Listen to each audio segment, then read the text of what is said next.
Hello, welcome to the Finance Boy. Vinny Chase. From Queens, New York, the fictional A-list movie star on the hit HBO series Entourage lived the bachelor lifestyle that most guys dream of. We all know he had a loyal entourage of lifelong friends, hence the title of the show. Made million-dollar movies and lived life large. But what exactly did he spend his millions on? Well, if you didn't keep track on the show, that's what we're here for. In this video, we are going to find out what Vincent Chase spent his millions on from the very first episode in 2004 to the Entourage movie in 2015. Don't forget to stay until the end of the video to find out the biggest purchase Vincent Chase made. P.S. This video obviously contains multiple Entourage spoilers.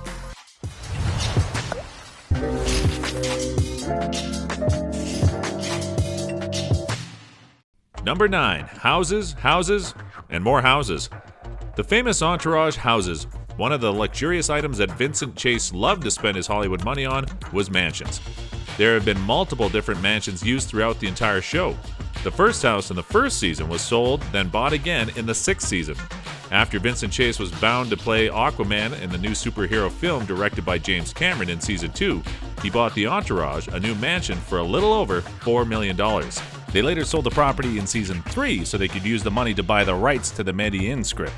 After Medellin wrapped filming, Vince bought another mansion on the Hollywood Hills for the Entourage, in which they lived in throughout Season 4. Although the exact cost is unknown, Eric did mention while on a phone call with Turtle that Vince was paying $30,000 per month for the mortgage. In Season 7, Vince bought their last and final mansion seen in the show until Turtle burned it down at the beginning of the 8th season, which resulted in the Entourage to live in a hotel room until the end of the series.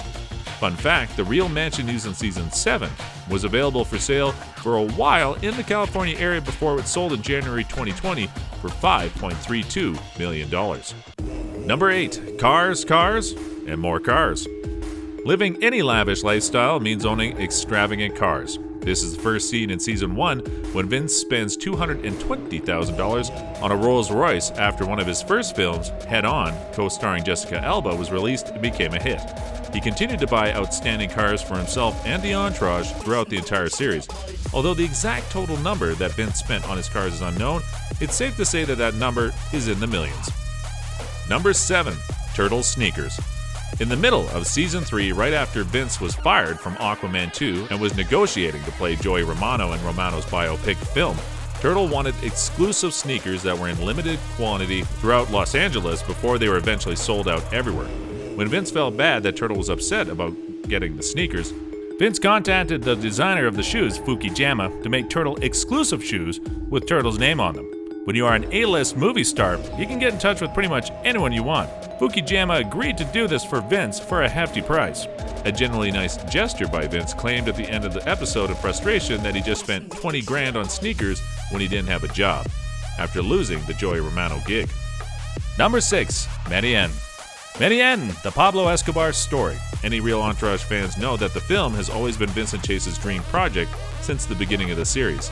The film is passed on from studio to studio for being too violent, graphic, which made studio executives believe that the film had no commercial appeal to audiences. The project eventually was scrapped entirely. Even with all the warning signs that the film would be a disaster, Vincent Chase didn't lose any hope. He wanted to do this movie so badly that he sold his mansion to buy the rights to the film script for around $6 million. Then later negotiated with the trust fund baby, as called in the show, Nicky Rubenstein, a friend of Reed Gold's, to finance the film. They received $35 million from Nicky Rubenstein for the film's budget. The film, directed by Billy Walsh, got accepted in the Cannes Film Festival in 2006, where the film was the hype of the entire festival and even got many studios into a bidding war.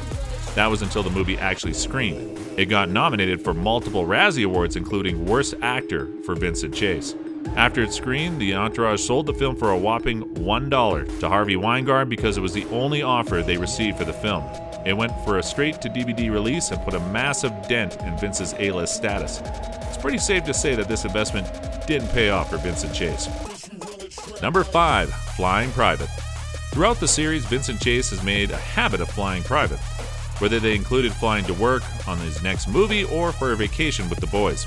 He has flown private for almost every location he has gone to, except for in the middle of Season 5 when the Entourage crew flew back from Hawaii on an economy class flight. They even flew with private with Kanye West on their way to the Cannes Film Festival in season 4. It was clear the movie star wanted to skip TSA. We first see this at the end of season 1, where he paid a mere $60,000 for an independent film, Queens Boulevard, that filmed in Queens, New York, and took the entourage with him on a private jet from Los Angeles that cost $30,000. Half of the paycheck from Queens Boulevard before taxes and commission. Vincent Chase has been known throughout the show to be reckless with his money and has often ignored his financial advisor Marvin on several occasions. Although he consistently made millions from his movies and even some commercials on occasion, he did not save those millions wisely. Number 4. Turtle's Lamborghini. Although as mentioned earlier, Vincent Chase has regularly bought cars for his friends throughout the show, including Ashton Martin's in season 3 after Aquaman became the biggest box office opening of all time. This one was the most memorable car purchase as it completely changed the direction of Turtle's life. In season 6, Turtle turns 30 years old in an episode that is based around his birthday. To celebrate the big 3-0, the entourage went racing in luxurious cars at the beginning of the episode before surprising Turtle that the Lamborghini he was driving was his. Turtle appreciated the gesture, however, there was a downside to the gift. Even though it was his birthday, he felt bad throughout the entire episode for believing his friends thought he was a loser and for not having a career of his own. Although Turtle felt awful about the situation, it did give us the iconic 50-cent meme gift when Curtis Jackson drove past Turtle at the stoplight during his iconic cameo. Number 3. Parties, nightlife. Partying, and even more partying. But what else would you expect from a young A-list actor who lives with his 3 best friends? Often at his luxurious mansion or at the best clubs in Los Angeles, Vincent Chase loved the party with the entourage. It seemed as if it was every other episode where they had something fun going on. According to Bro Bible, they estimated Turtle's chauffeur service to be around $423,366. Drama has a chef service bills of $480,000, and E's nightlife bills come around to $340,000. They have also gone to many luxurious events that were not documented in any episodes in the series. In season 7, when Turtle is on the phone with Drew Brees pitching him to invest in Avion Tequila, Drew Brees, trying to remember who Turtle was, asked him if he was the one with his hat on backwards after the Saints Super Bowl win, meaning the entourage must have done a lot more than what was documented in the show. With the bottle service and countless times going out, we can imagine that the weekly bills were more than annual salaries for most people. Number 2. Avion Tequila. After Vincent Chase's best friend Turtle tried to make something of himself after his 30th birthday, he attended business school at UCLA, which led him to become involved in Avion Tequila. Vincent Chase was one of the first investors of the company and even became a spokesperson for a while on social media platforms such as Twitter. After Turtle ran into Mark Cuban while in Ari Gold's office, Mark became hooked and got involved in the up-and-coming tequila company. Avion started to become a monster thanks to the help of Vince and Mark Cuban. However, later in season 8, Turtle ran low on cash and asked Vince to sell his shares of the company. Vince was going to sell them before Mark Cuban advised him not to, because he knew the stock prices would soar once Avion went public on the New York Stock Exchange. So, Vincent Chase did just that. He didn't sell the shares without telling Turtle, and once the company went public, Vincent Chase and Turtle combined both made a little over $11 million. I guess some of it makes up for the financial loss on Mediem. Thanks for watching. Which one of these Vincent Chase purchases surprised you the most? Anything that we missed?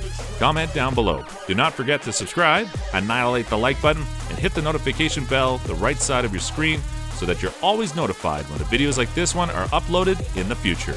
See you next time.